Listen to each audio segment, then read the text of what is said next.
अमित सतलोक blogs को जरूर subscribe करें और साथ ही बेल आइकन को जरूर दबाएं ताकि जो वीडियो डालूं आप तक पहुंच जाए।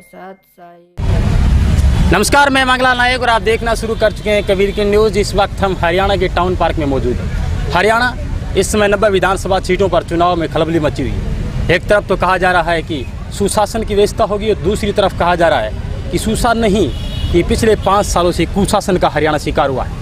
हम आज लोग हरियाणा टाउन पार्क में मौजूद है। हर एक विधानसभा की अपडेट हम आपको देते रहते हैं। खैर, चुनाव वो पर्व है जो हर 5 साल बाद आता है, लेकिन चुनाव के अवसर पर जैसे ही चुनाव नज़दीक आते हैं, कुछ एक राजनीतिक संगठन के पक्ष में धार्मिक लोग जाते हैं तो कुछ उनके खिलाफ होते हैं। मैं इसमें किसकी बात कर रहा हूँ आप समझ गए हो। हर बार की भांति इस बार भी संत रामपाल दास के अनुयायियों का तांता लगा हुआ है। वो टाउन पार्क जो हर बार एक सुर्खियाँ बटोरता है, वो टाउन पार्क जो आज से 5 साल पहले सुप्रसिद्ध हो गया था। हिसार वो बरवाला जहाँ संत रामपाल दास को 19 नवंबर को अरेस्ट किया गया और उसके बाद अनुयायियों की आस्था बढ़ने की बजाय घटने की बजाय बढ़ती गई और आज लाखों की संख्या में लोग यहाँ आते हैं। ऑटो रिक्शा से लेकर के बस चालक तक ये उम्मीद करते हैं कि संत रामपाल दास की तारीख आगे आने होने वाली कौन सी तारीख होगी।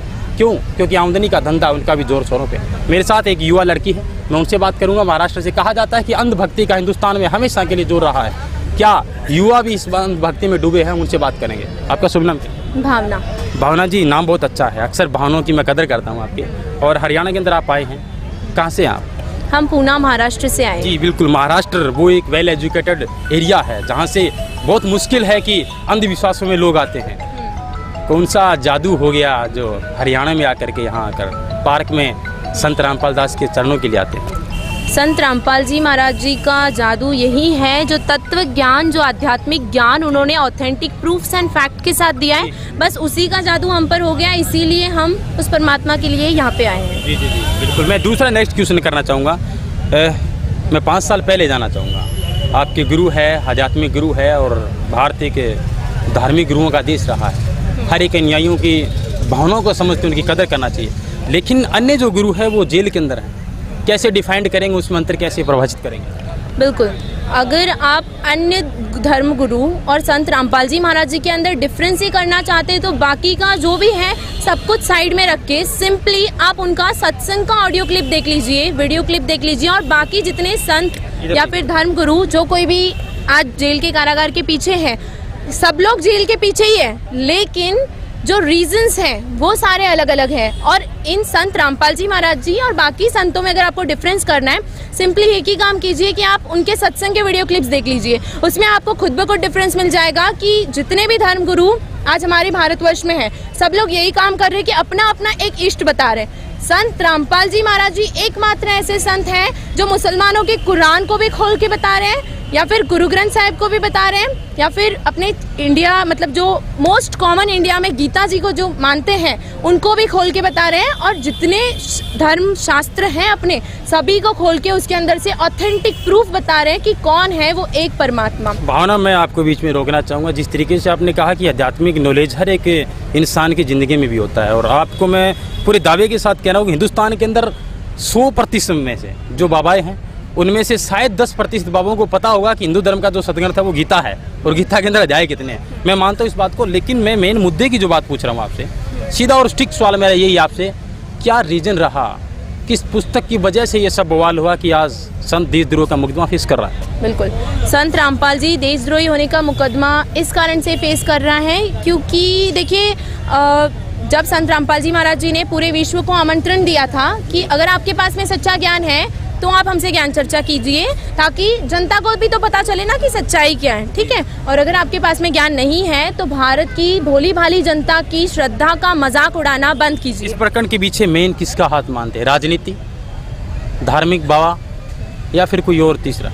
जी नहीं, इस सारे प्रकरण के पीछे सिंपली राजनीति और धार्मिक जो बाबाएं जितने भी है ना, इन दोनों का मिश्रण होने के बाद में ही ये सारा पॉलिटिक्स हुआ है।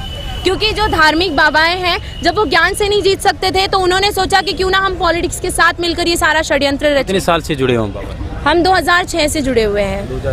2006 के अंदर प्रकरण हुआ था करौंथा आश्रम, जब बरवाला नहीं था, सोनू नाम के लड़के की हत्या हो गई। उसके बाद बाबा को अंदर ले जाया गया और 2 साल तक जेल की सलाखों के पीछे रहे और अचानक जमानत मिले, बाहर आए। 100 किलोमीटर दूर जा कर के अपना रैन बसेरा बसाया, लोगों का कहना है ये। हाँ बिल्कुल। किस तरीके से एग्जिट पोल को आप तैयार करोगे ताकि लोग आपसे सेटिस्फाई हो कि मेन पीछे कारण क्या था और आज क्या क्या हो रहा है? देखिए, संत रामपाल जी महाराज जी के साथ में जो कुछ भी पहले से लेके अब तक जो कुछ भी होते आ रहा है, सब कुछ मेन मतलब मुद्दा आध्यात्मिक ज्ञान का ही आ रहा है और सच्चाई का ही आ रहा है, क्योंकि उनकी कोशिश एक ही है कि भारत की या फिर पूरे विश्व की जो भोली भाली जनता है जो कि भगवान में बिलीव करती है या फिर आर्य समाज को विशेष टारगेट किया जा रहा है संत रामपाल दास की कम्युनिटी के द्वारा कि मूल जड़ है वो विवाद का यही है। कैसे परिभाषित करेंगे आर्य समाज को आप? आर्य समाजी जो है वो उनको मेन मतलब क्यों हम टारगेट कर रहे हैं, क्योंकि संत रामपाल जी महाराज जी ने आर्य समाजियों की जो लिखी गई पुस्तक है उन्हीं की पुस्तक में से जनता को कुछ ऐसे पॉइंट्स लाके दिखा दिए जो कि टोटली मानवता के खिलाफ है। इसी वजह से उन्हें गुस्सा आया कि कहीं हमारी रोजी रोटी बंद ना हो जाए, इस चक्कर में उन्होंने ये सारा कांड करवाया और मेन मतलब वही है इस चीज़ के पीछे। जी 2013 की मैं बात करूं, जब प्रकरण हुआ था 12 जुलाई 2013 की, करूँ था आश्रम को घेर लिया गया था। उस टाइम सरकार कांग्रेस की थी और बीजेपी विपक्ष था। और इस बार 18 नवंबर को जो प्रकरण हुआ था, सरकार बीजेपी की थी और मुख्यमंत्री थे वो अपोजिशन में भूपेंद्र सिंह हुड्डा थे और वर्तमान सीएम खट्टर साहब थे। तो क्या मैसेज देना चाहेंगे दोनों को, क्योंकि भागीदारी दोनों की सेम रही? बिल्कुल, भागीदारी दोनों की सेम ही है। हम उनको मतलब देखिए, हमें जैसे कि हमारे गुरुजी बताते हैं कि हमें किसी चीज़ का विरोध या किसी को नीचा दिखाने का हमारा कोई इंटेंस कभी नहीं रहा है। ज्ञान चर्चा के लिए भी अगर आमंत्रित किया है तो ये इंटेंस नहीं था उनका कि वो किसी को नीचा दिखाए। ऐसी कौन सी बात थी आर्य समाज के शास्त्रों में जो संत रामपाल दास ने उनको दिखा दिया और बवाल हो गया? दर्शक जानना चाहते हैं। मैं नहीं। जी हाँ बिल्कुल, संत रामपाल जी महाराज जी ने जो कुछ भी ऐसी टिप्पणियां आर्य समाजियों के ऊपर की गई थी, उनमें से सबसे पहला पॉइंट जो कि उनकी किताबों में स्पष्ट रूप से लिखा गया था, जो विवाह की जो उम्र उन लोगों ने एक लड़का और एक लड़की की बताई थी, सबसे मेन टिप्पणी तो वही थी जो हमारे मानवता के टोटली खिलाफ है कि एक आदमी जो कि टोटली बुजुर्ग है उसके साथ अगर आप एक छोटी बच्ची या फिर एक जवान लड़की की शादी करवाते हो तो क्या ये सही है? आप जो मानव समाज है हम खुद सोच समझ सकते हैं, खुद सच्चाई को जान सकते हैं ना, तो थोड़ा सेंस लगा के सोचिए क्या ये मानवता के साथ है?